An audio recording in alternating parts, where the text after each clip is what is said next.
యేసుక్రీస్తు శుభనామంలో చేరి వచ్చిన మీ అందరికీ, అలాగే ఈ లైవ్ ద్వారా వీక్షిస్తున్నటువంటి ప్రేక్షకులకు, దేవుని విశ్వాసులకు ప్రభు పేట నా వందనాలు తెలియజేస్తున్నాను.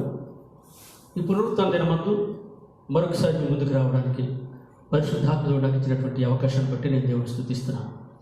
గత కాలమంతా దేవుడు మనల్ని కాల్చి కాపాడి భద్రపరిచి ఆయుష్ ఇచ్చి ఈ భయంకరమైనటువంటి కరోనా అనేటువంటి ఈ పరిస్థితుల్లో ఎటువంటి ఇబ్బందులకి మనల్ని గురి కాకుండా మనం నడిపిస్తున్నటువంటి పరిశుద్ధాత్మ దేవుడు మనం ఎంతైనా వందనస్తులో కనుక దేవుడు మన పట్ల చేసినటువంటి ప్రతి కార్యాన్ని జ్ఞాపకం చేసుకుంటూ కొద్ది నిమిషాలు ఈ పునరుద్ధరణ దేవుడు మనం గడుపుతాం. కనుక ఈ కార్యక్రమాన్ని ప్రార్థనతో మనం ప్రారంభిద్దాం. మీరందరూ చక్కగా మీ గన్ను ముగించుకొని దయచేసి కొంత సమయం ప్రభువులో గడపడానికి మీరు సిద్ధపడి ఈ వాక్యాన్ని వినాలని దేవుని సేవకునిగా ప్రభు పెట్టని మనం చేస్తున్నాను. మీరు ఇంతవరకు చూసి మీరు చూపించినటువంటి ప్రేమను బట్టి మీరు ఇస్తున్నటువంటి ప్రోత్సాహాన్ని బట్టి మీకు స్తుతులు చెల్లిస్తున్నాను. కనుక ఈ కార్యక్రమాన్ని మనం ప్రార్థనతో ప్రారంభించుకుందాం. అందరం కలిసి ఏకీభవిద్దాం. సకలేశ్వరునికి కారణభూతుడును మమ్మల్ని మిక్కిలిగా ప్రేమించిన మా త్రియేక దేవ యేసు స్వామి, నీ శ్రేష్టమైన గణనామానికి లెక్కలేని స్తోత్రాలు వందనాలు స్తుతులు చెల్లిస్తున్నాను స్వామి. మరొక పర్యాయం ప్రభావిక స్తోత్రాలు. ఈ పునరుత్థాన వేళలో మీ సన్నిధిలో గడపడానికి, మీ సన్నిధిలో ఆనందించడానికి మీరు మాకు ఇచ్చిన అవకాశాన్ని బట్టి మీకు స్తోత్రాలు. నైనా బట్టి నేను స్తుతించదని వాక్యం సెలవిస్తుంది. నిజమే, మీరు మాకు ఇచ్చినటువంటి సమస్తాన్ని బట్టి మీకు స్తుతులు చెల్లిస్తున్నాను. కొద్ది నిమిషాలు ప్రభావ వాక్యాన్ని ధ్యానించడానికి ఆశపడుతుండగా మీ సన్నిధి మాతో ఉంచండి, కృప చూపించండి, బలపరచండి. సమస్త మహిమ మీకు అర్పిస్తూ యేసయ్య పరిశుద్ధ నామాన్ని బట్టి అడిగి కూర్చున్న మా ప్రియ పరలోకపు తండ్రి, ఆమేన్. హల్లెలూయా. మనం ఒక పాట పాడుకుందాం. మనందరికి వచ్చిన పాట పాడుతూ దేవుడి నామాన్ని మహిమపడతాం. మనందరం కలిసి దేవుని స్తుతిద్దాం. నిన్ను చూడాలని యేసయ్యా, నిన్ను చేరాలని నాకు ఆశయా, నీతో ఉండాలని కోరిక, నీలా ఉండాలనే తలంపు, నా హృదయంలో ఉప్పొంగే నీ ధ్యానమే, నీ నామమే. నిన్ను చూడాలని యేసయ్యా, నిన్ను చేరాలని నాకు ఆశయా, నీతో ఉండాలని కోరిక, నీతో ఉండాలని తలంపు, నా హృదయంలో పొంగి నీ గానమే, నీ ధ్యానమే, నా హృదయంలో పొంగి నీ ధ్యానమే, నీ గానమే. నిన్ను చూడాలని యేసయ్యా, ప్రేమ జాలి దయ కనికరం కలిగిన నీ ముఖము చూడాలని, ప్రేమ జాలి దయ కనికరం కలిగిన నీ ముఖము చూడాలని, నాలో ఆశ పొంగుచున్నది, నా ఆశలు తీర్చుమయ్యా, నాలో ఆశ కలుగుచున్నది, నా ఆశలు తీర్చుమయ్యా. నిన్ను చూడాలని యేసయ్యా, నిన్ను చేరాలని నాకు ఆశయా, నీతో ఉండాలని కోరిక, నీలా ఉండాలనే తలంపు, శాంతి ఓర్పు సమాధానము కలిగిన నీ ముఖము చూడాలని, శాంతి ఓర్పు సమాధానము కలిగిన నీ ముఖము చూడాలని, నాలో ఆశ పొంగుచున్నది, నా ఆశ తీర్చుమయ్యా, నాలో ఆశ పొంగుచున్నది, నా ఆశ తీర్చుమయ్యా.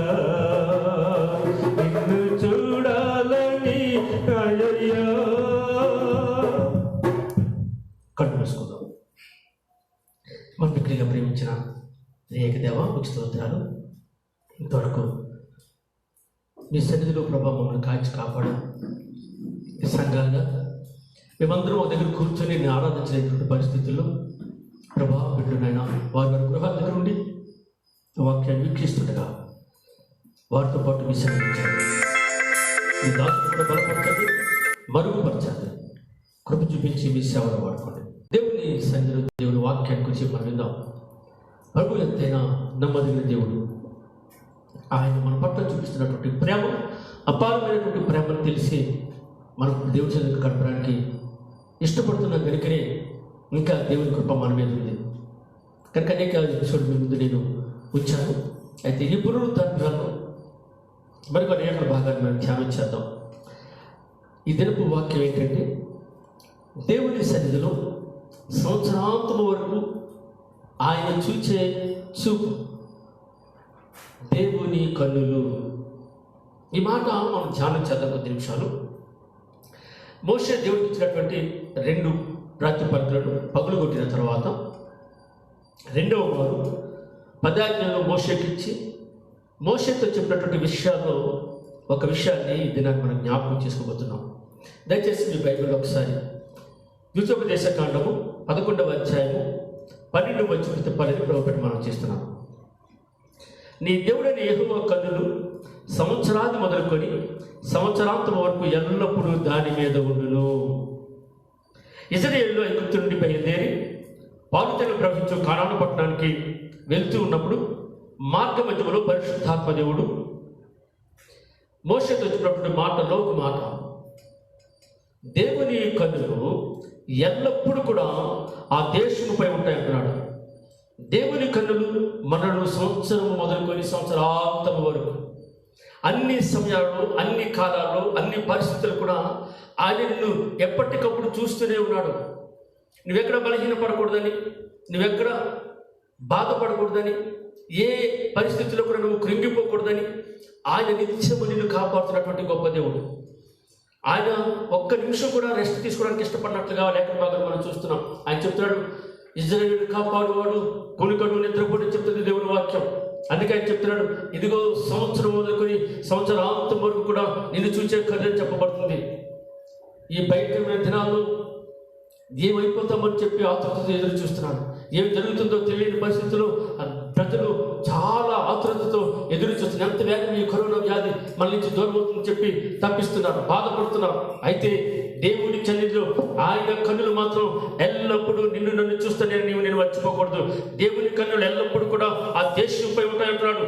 దేవుని ప్రజలపై, దేవుని పక్షాన ఆయన ఎప్పుడు కూడా ఎల్లప్పుడూ వ్యాధ్యపడుతున్నటువంటి దేవుడు. ఏ తెగులు నీకు అంటకుండా ఉండడానికి ఆయన ఎల్లప్పుడూ కూడా ఒక చక్కని ప్రణాళిక ద్వారా నేను నడిపిస్తున్నటువంటి గొప్ప దేవుడు. అందుకే చెప్తున్నాడు, ఈ దినములు 2 దినాల్లో, 3 నెలలు, 4 నెలలు, 5 నెలలు బాధపడదు. కరోనా విషయంలో అంతకంటే నువ్వు బాధపడాల్సిన పని లేదు.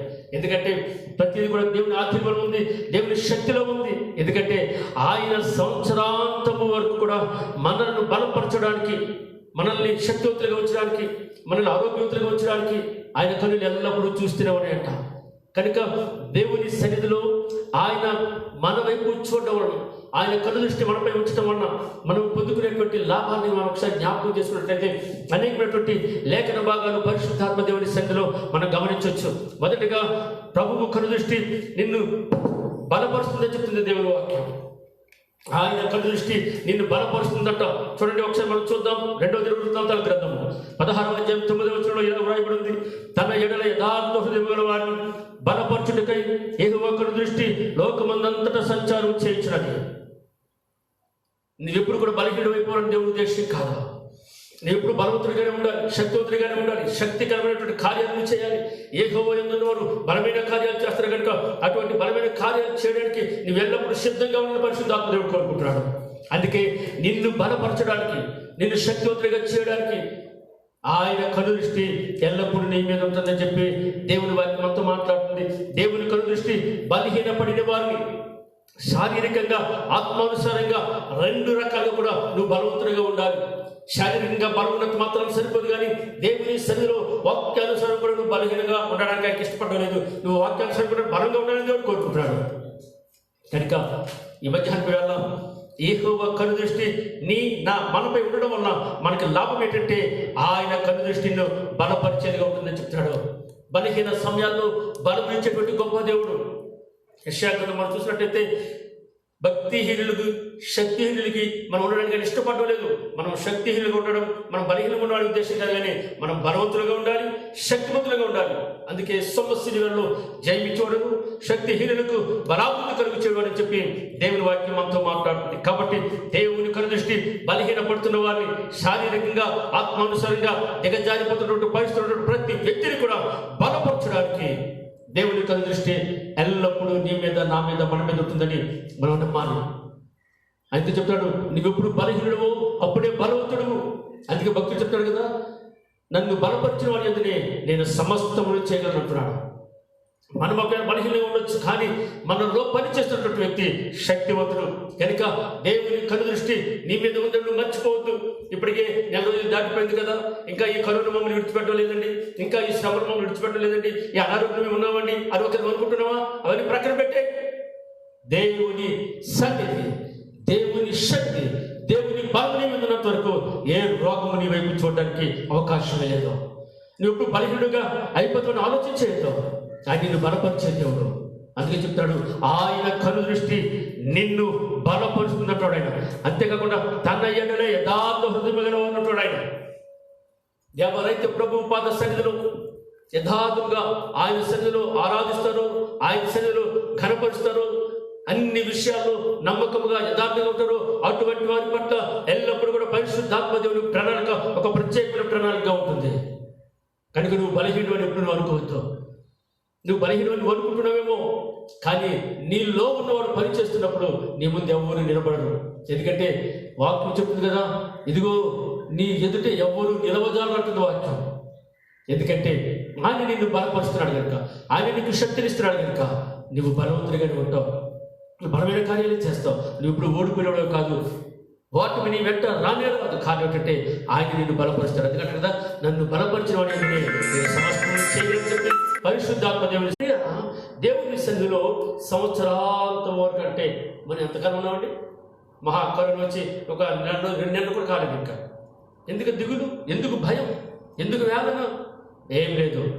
దేవుడు మనకి ఇచ్చిన గొప్ప వాగ్దానం కదా, నా పేరు పెట్టబడిన నా జనులు అంటున్నాడు ఆయన. ప్రార్థన చేస్తే చాలని గట్టి సమాధానంతో మనం దేవుడిని ఎదుర్కోవడానికి ఎప్పుడు సిద్ధంగా ఉంటే పరిశుద్ధాత్మ దేవుడు ఇప్పుడు మనం విడిచిపెట్టడం. అందుకని చెప్తున్నాడు, ఆయన శక్తిస్తాడు, ఆయన బలమిస్తాడు. ఆయన నిన్ను శక్తిహీనుడిగా ఎప్పుడు వచ్చాడు, ఆయన నిన్ను బలపరుస్తుంది, ఆయన నిన్ను బలపరుస్తుంది. దావీదు అంటాడు కదా, ఇదిగో నేను యుద్ధం చేస్తున్నానంటే నా శక్తితో, నా నైపుణ్యత కాదు, దేవుడే సమస్తానికి కారణం అంటున్నాడు. ఆయనే నన్ను బలపరుస్తున్నాడు, నా చేతికి నైపుణ్యం దయచేవాడు ఆయనే అంటున్నాడు. అపవాదులు ఎదిరించడానికి శక్తివంతులున్నట్లుగా ఎల్లప్పుడూ దేవుని సన్నిధిలో ప్రార్థన చేసే వారు మనం ఉండగలిగినట్లయితే, యథార్థ హృదయంతో నువ్వు దేవుని సన్నిధిలో అడుగుతున్నప్పుడు నీ హృదయ ఉద్దేశాన్ని దేవుడు ఎరిగినవాడు కనుక నీకు ఇవ్వాల్సినటువంటి దేవుడు నీకు ఇస్తాడా. నువ్వు బలహీనుడు కాదు, ఎందుకంటే ఆయన కనుదృష్టి నిన్ను బలపరుస్తుందని చెప్పి దేవుని వాక్యం మనతో మాట్లాడుతుంది. హల్లెలూయా. కాబట్టి మీరు ఇంటికి వెళ్తే చూడండి ఒకసారి, యెషయా గ్రంథము 40:9 చదివితే దేవుడిని నేను ఎలా బలపరుస్తాడో చక్కని మాటలు మనకు కనిపిస్తున్నాయి. కనుక ఏ పరిస్థితులు కూడా నువ్వు బలహీనుడు అని అనుకోదు, కానీ నువ్వెప్పుడు బలవంతుడిగానే ఉండు. బలమైన కార్యాలు చేయడానికి సిద్ధపడు, దేవుడిని బలపరుస్తాడు.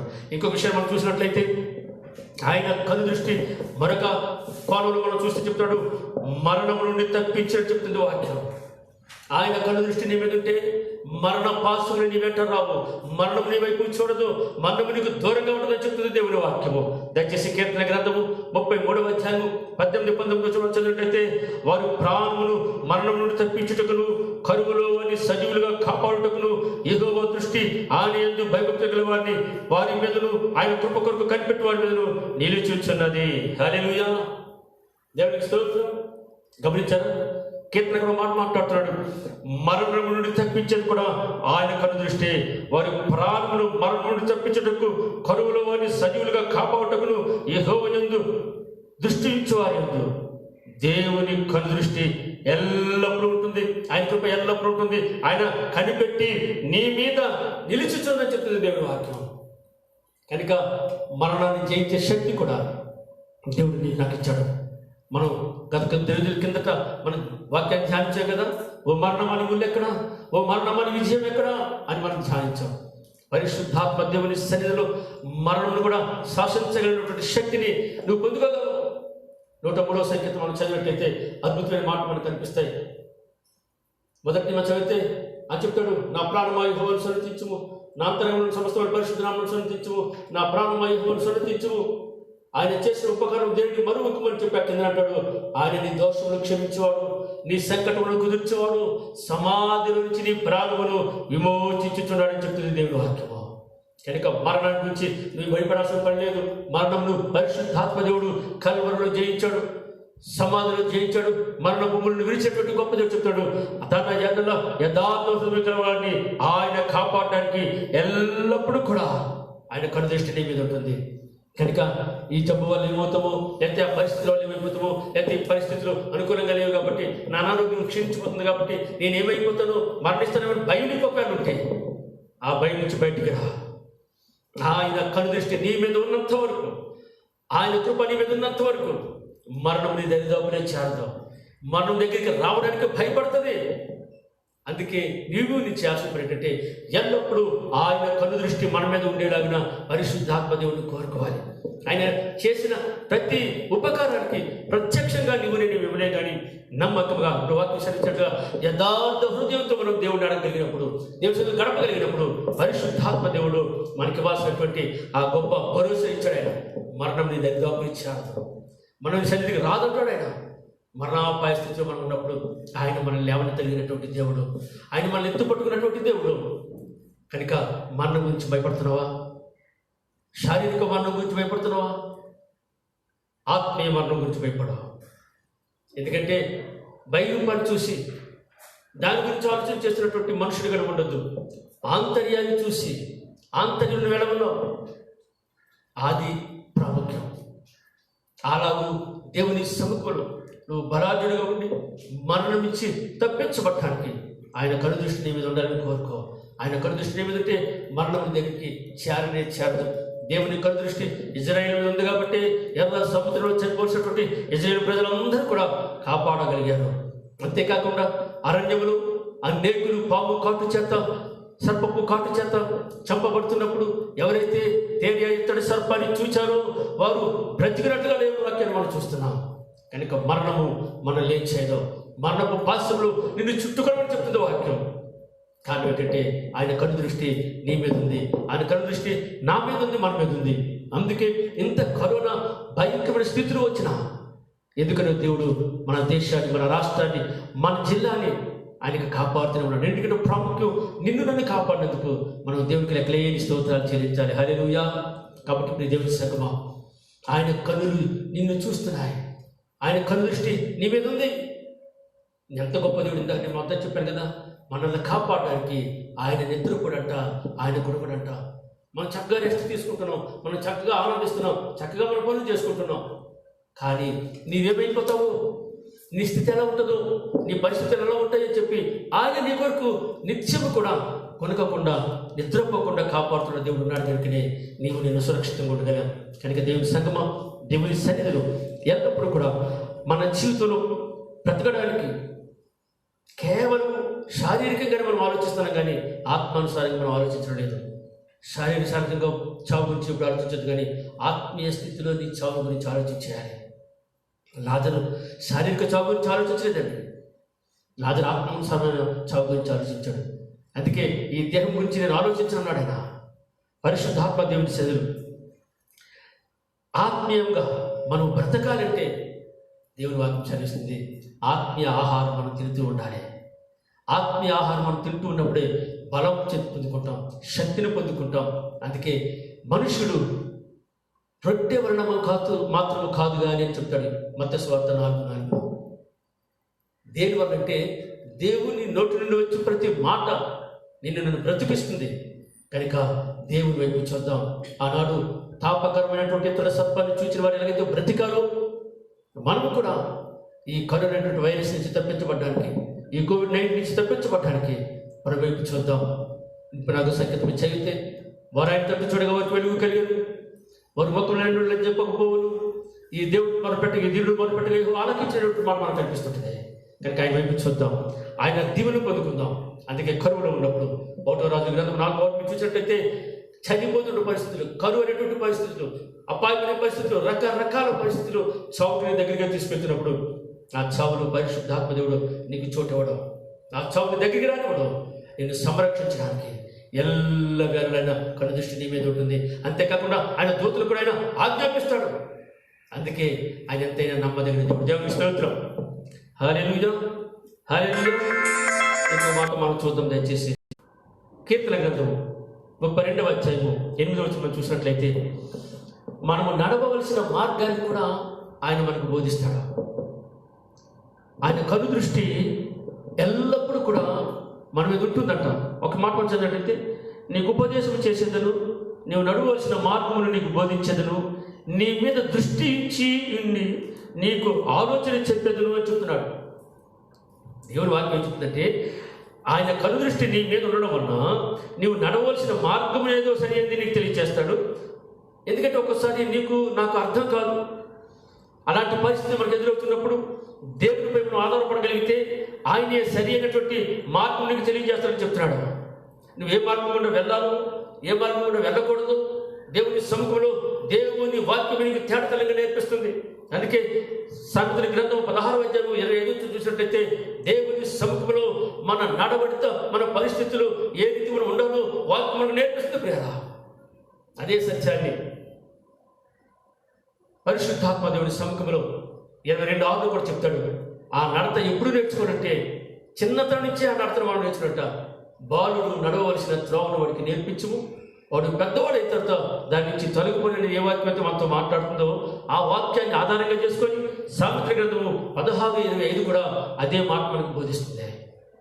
కనుక దేవుని సముఖంలో ఒక్కోసారి మనం జీవన గమనం మనకు తెలియదు, ఒక్కోసారి ఎటు వెళ్ళాలో మనకు తెలియదు, ఏం చేయాలో మనకు తెలియదు.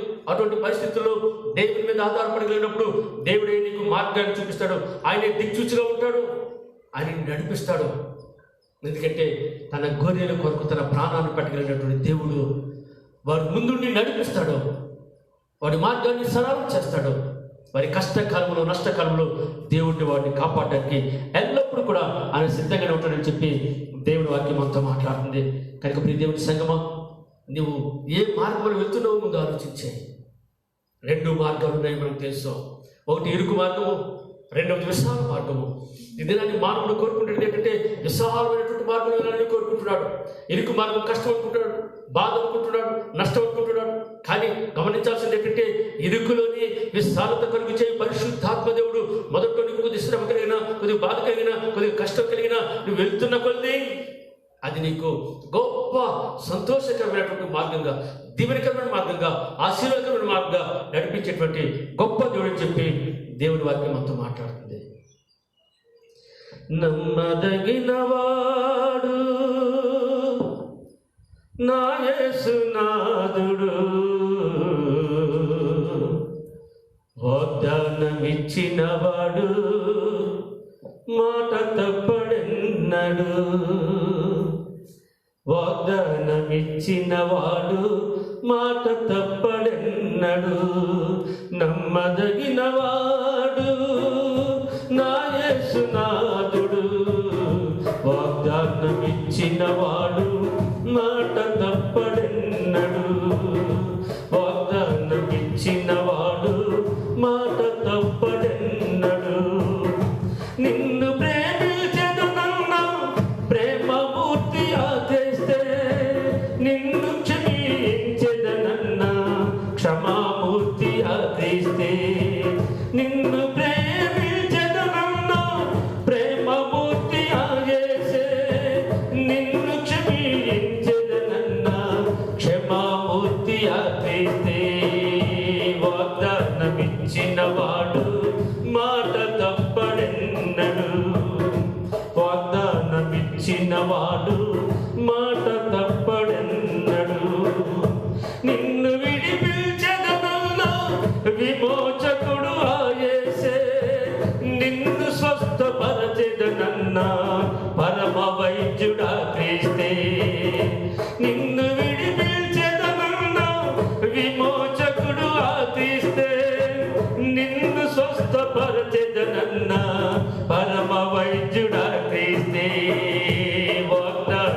ఇచ్చినవాడు మాట తప్పడన్నడు. వాగ్దానమిచ్చినవాడు మాట తప్పడన్నడు. నమ్మదగినవాడు నా యేసునాథుడు. వాగ్దానమిచ్చినవాడు మాట తప్పడన్నడు. వాగ్దానమిచ్చినవాడు మాట తప్పడన్నడు. హల్లెలూయా. కనుక దేవుని సన్నిధిలో మన మార్గాలు సరైన మార్గాలు కాదు, మనం వెళ్ళే త్రోవలు సరైన త్రోవలు కాదు. అందుకే మనం వెళ్ళాల్సిన మార్గం ఏదో దేవుని సన్నిధిలో ఆయన సన్నిధిలో ప్రార్థన చేయగలిగినప్పుడు ఆయనే నువ్వు నడవాల్సిన మార్గాన్ని నీకు తేటగా చూపిస్తాడు. నువ్వు సరైన మార్గంలో నడుస్తున్నావు లేదని కూడా సూచన కూడా ఆయనే. ఒకవేళ సరైన మార్గంలో నడవకపోతే సరైన మార్గంలో నడిపించడానికి కూడా పరిశుద్ధాత్మదేవుడు ఎప్పుడు సిద్ధంగా ఉంటాడని నువ్వు మర్చిపోవద్దు. నీ అడుగులు తడబడుతున్నాయా? ఒకవేళ నువ్వు అడుగులు వేస్తున్నప్పుడు ఏ స్థితిలో నేను ఉన్నాను, ఏమైపోతాను అనేటువంటి భయంతో నీ అడుగులు ముందుకు వేస్తున్నావా? భయపడక్కలేదా? ఆయన అడుగు వేసుకుని నువ్వు బయలుదేరితే, ఆయన అడుగు వేసుకుని నువ్వు నడిస్తే నువ్వు చేరాల్సినటువంటి గమ్యస్థానం చేర్చేటువంటి పరిశుద్ధాత్మదేవుడు నీకు ఇస్తున్న వాగ్దానం ఏంటంటే, ఆయన కన్ను దృష్టి నీ మీద ఉండటం వలన నీవు నడవలసినటువంటి మార్గాన్ని బోధించేటువంటి గొప్ప దేవుడు. హల్లెలూయా. ఇంకో మాట మనం చూద్దాం ప్రియరా.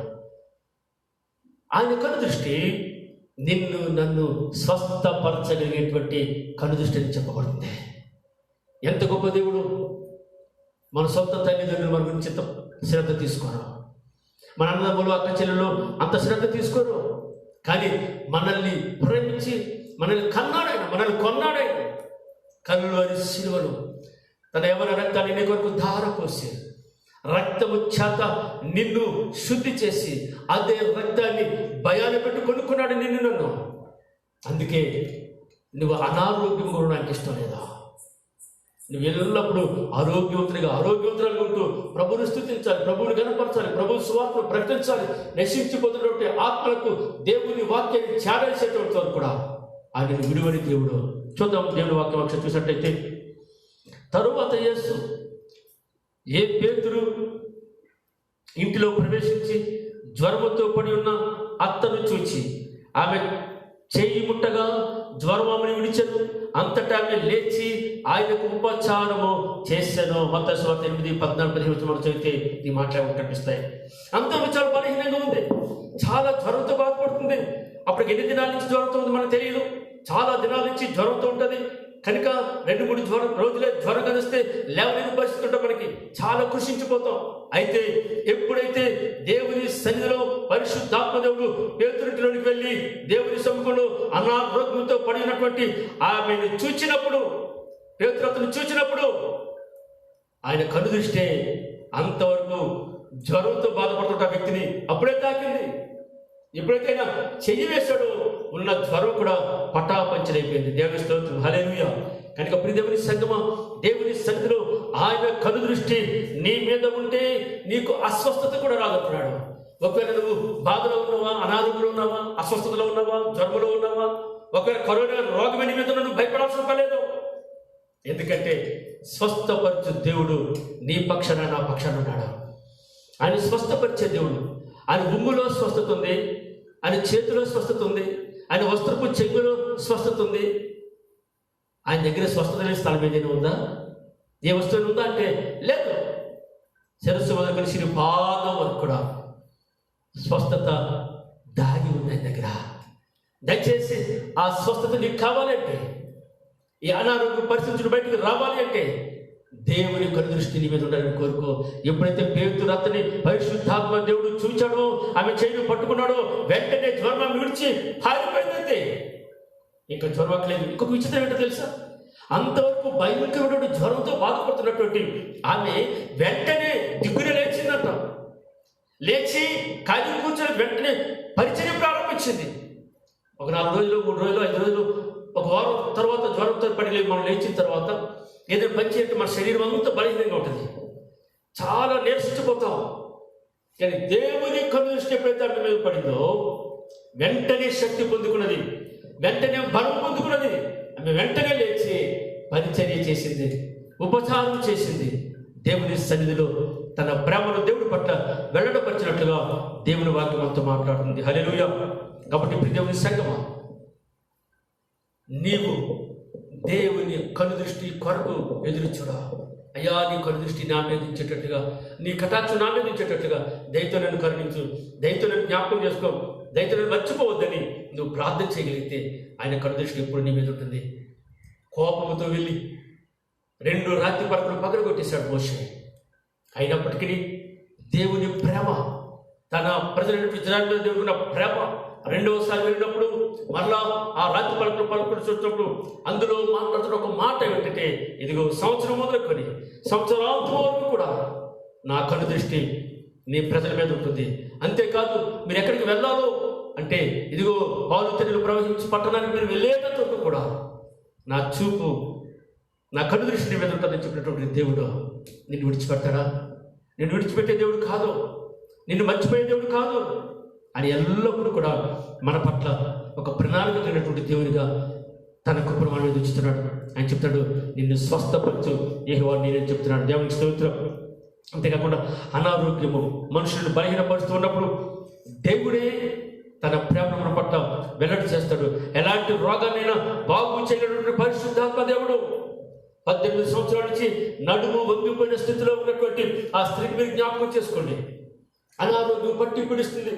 బహుశా వారి బిడ్డలు వారిని పట్టించుకుని ఉండలేదు, తన భర్త పట్టించుకుని ఉండకపోవచ్చు, ఇరుగు పొరుగు వారిని పట్టించుకుని ఉండకపోవచ్చు.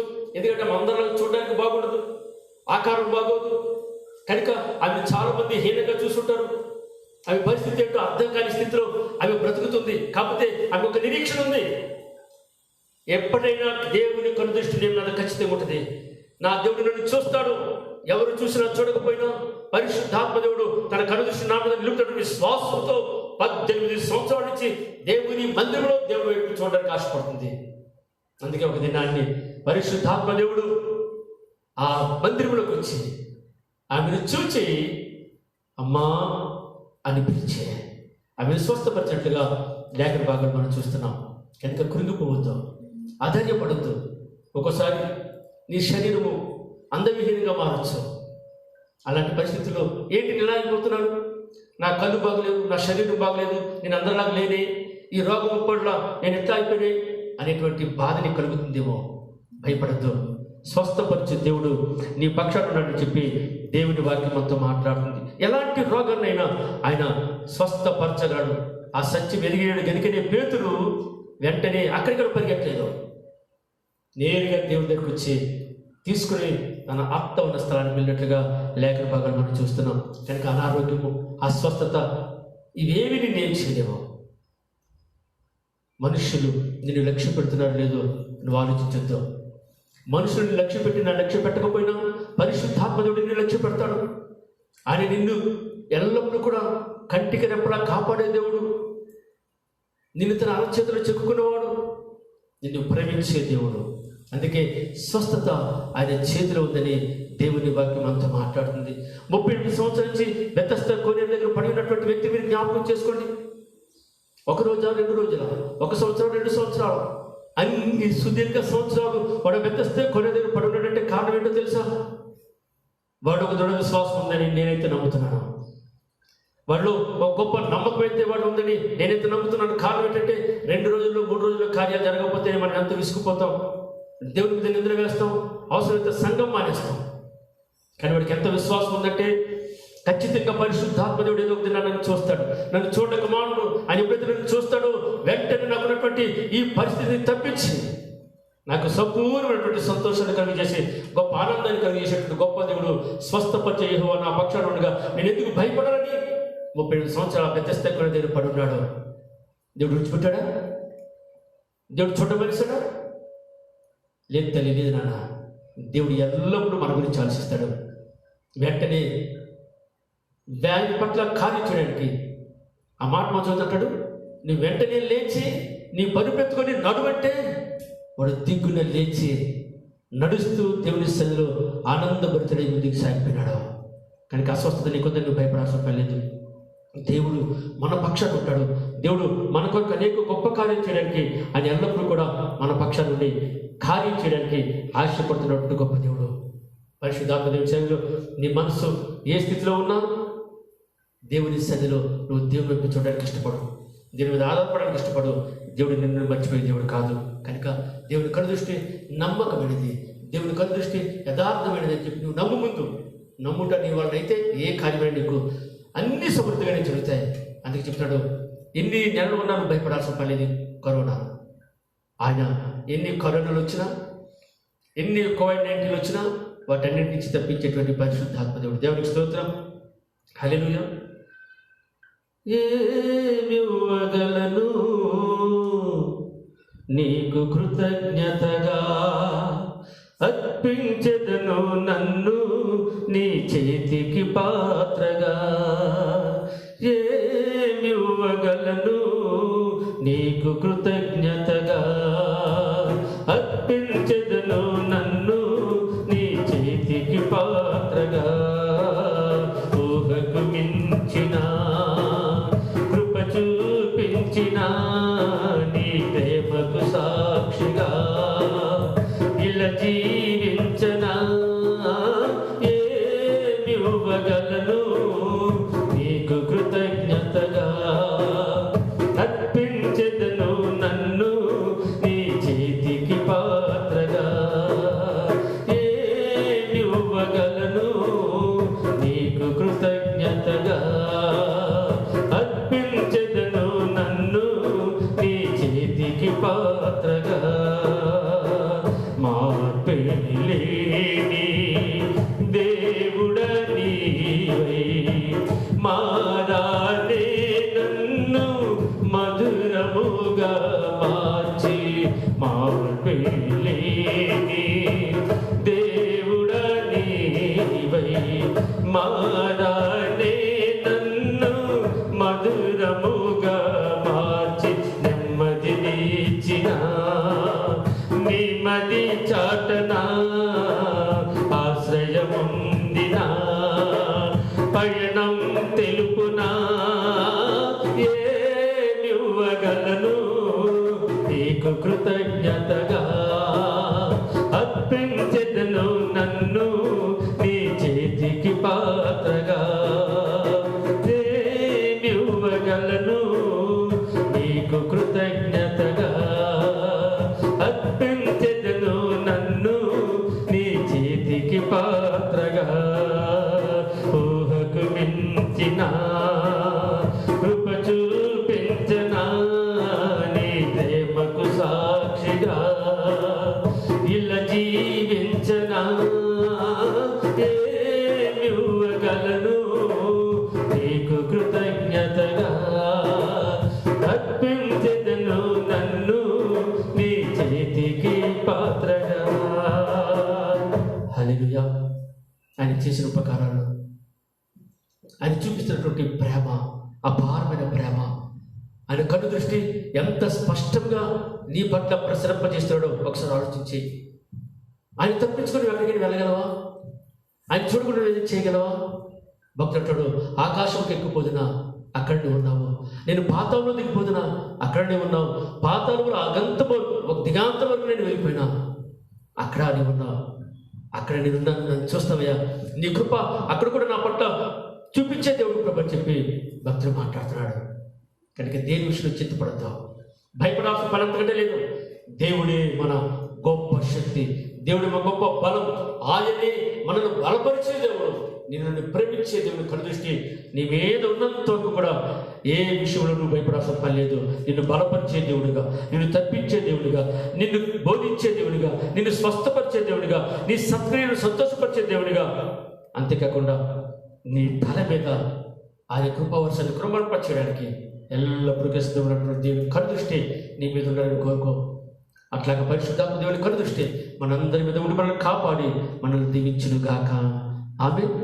ఇంతవరకు ఓపికతో ఈ లైవ్ని చూస్తున్న మీరు, లేక ఉంటున్నటువంటి మీ అందరికీ కూడా షాలోము ప్రార్థనా సహవాసం తరపున మీ అందరికీ ప్రభు వందనాలు తెలియజేస్తున్నాను. మనందరం కూడా దేవుని మీద ఆధారపడదాం. దేవుడే మనకి ప్రతి విషయంలో సహాయకారిగా ఉన్నట్లుగా ఆయన కృపను కోరుకుందాం. దయచేసి తల వచ్చండి, ప్రార్థన చేసుకుందాం. నిన్న నేడు ఏకరీతిగా ఉన్నవాడు అనువాడు నేను సెలవించినటువంటి మహేష్ స్వామి, ఇంతవరకునైనా వీక్షిస్తున్నటువంటి వీక్షకులందరినీ మీ చేతులకు అప్పగిస్తున్నాను. అల్పుడును, అపాత్రుడును, జ్ఞానం లేని వాడిని నిలిచిన జ్ఞానం మేరకు నిలిచినటువంటి నేను ఇస్తున్న ఆలోచన మేరకు కొంత సమయం మీ వాక్యాన్ని ధ్యానించాం.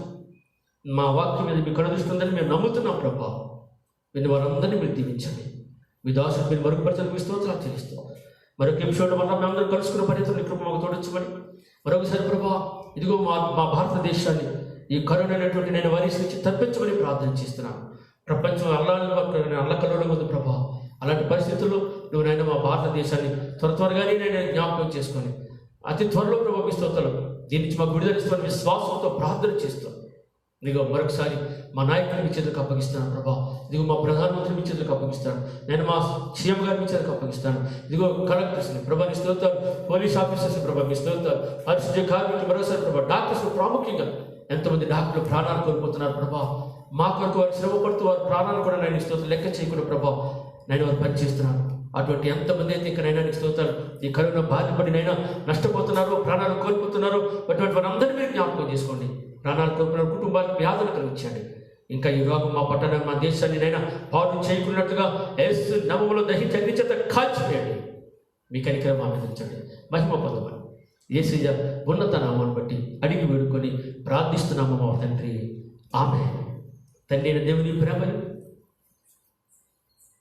ఆయన కృపకు ఎదురు చూస్తున్నటువంటి పరిశుద్ధులందరినీ దీవిస్తున్నటువంటి కుమారుడు యేసుక్రీస్తు వారి కృపను, పరిశుద్ధాత్మది అన్యోన్య సహవాసం, సమాధానం, శాంతి మా అందరి మీద ప్రపంచం మీద నుంచి మీరే కాపాడు సమస్త విషయంలో మీ తోడి నడిపించుగాక.